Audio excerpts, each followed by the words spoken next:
Now, you guys, obviously, the show is very, very successful, and you recently, this last season, you had kind of a banner year with like the kind of core demographic, the 18-34. Like, are you guys? It's just kind of a happy accident, or did you change the programming a little bit?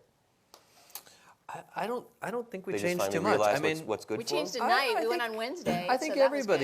everybody knew. I think, you know, when we've been trying for a couple of years to figure out a way to tap into the WWE thing, and when John Cena was kind enough and Vince McMahon was nice enough to clear the path, and everybody worked really hard to get him on the show, and that episode, I think, really helped everybody realize that we could add viewers, and those viewers were probably coming from WWE, and they were a little bit younger, and we saw those numbers.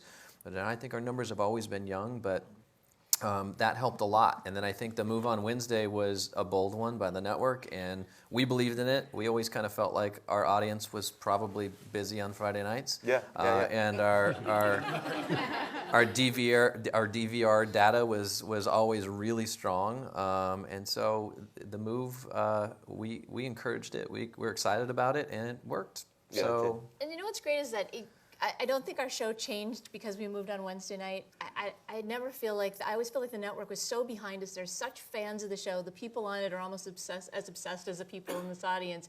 And they always encourage us to be the show that we are. And so we went on Wednesday night. It was sort of like we were there, we were loud, we were proud, we were exactly what we've always been. I just feel like it just sort of opened up a night to people that really didn't have a chance to see us on Friday. So it was just like bringing a lot more people to the set and getting a chance to love what we love. So Such a good short, call. Wednesday has always been hump day, Jimmy, and now it's also hump night. And the thing that people fail to realize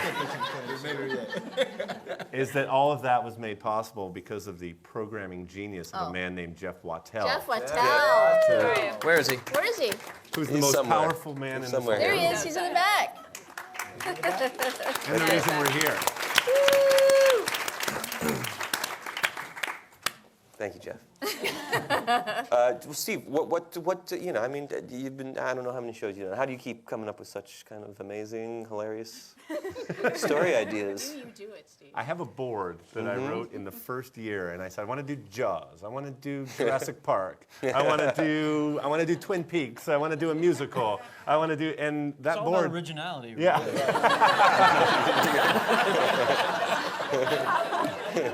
And we know we can't do any of those shows correctly, so it's always our spin. For me, it's like I'm in film school and I'm fulfilling all the dream things that I always wanted to shoot and work on. You know, we're doing an Alien Close Encounters type episode, and you know, it's never Close Encounters. First of all, we can't afford that. We're shooting in Vancouver, but we do our own spin on it, and for us, we get to play in a really fun world, and you know, it's ridiculous that they write us these checks every week to pay for this. That's It's great. not that ridiculous. It's not that Yeah.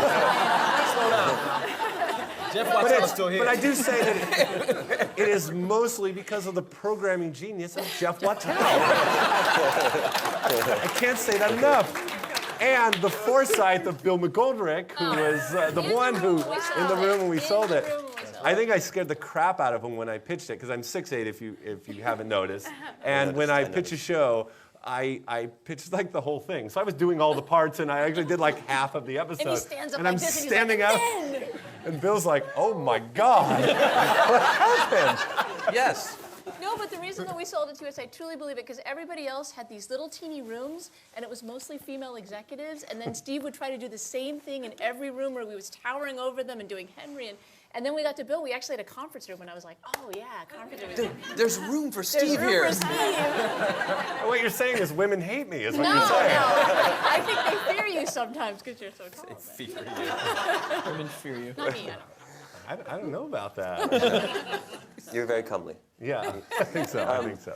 Well, speaking of that, Chris and Kelly, the fans do love the kind of genre episodes. You guys have anything planned for season 5 in that kind of vein? Oh, what don't we have planned for You got season some 5? genre stuff Questions. We have rolling Fast our and way? the Furious. Okay. We have UFOs. We have the one that you're directing. Remember it. What's remember that it. thing called No, again? I know, but I Kung was Fu. We're doing Kung I Fu. was Oh, called good. Karate Kid, but it's not. It's It's Kung Fu. It's Jackie Chan. It's Jackie Chan. Yeah, we're doing Rush Hour meets. Rush Hour. We're Yeah, doing a little that's the kung one. fu type. And once Yeah. again, you know, Jeff hears, the programming genius Jeff Littell, he hears Karate Kid and he's like, oh my God, they're going to have Ralph Macchio on. They're going to do all this stuff. James hears Kung Fu and he's like, oh my God, I have a line we have to do from Karate Kid too. Does your sensei fight with stick? And I'm like, okay. They teach you how to fight with sticks. Yeah, there we go. So we work all those out, but it never becomes Karate Kid or Kung Fu. It becomes our two guys thrown in the middle of a triad Chinese gang war, and that hilarity ensues. Yeah. Oh, triad. Asian mafia.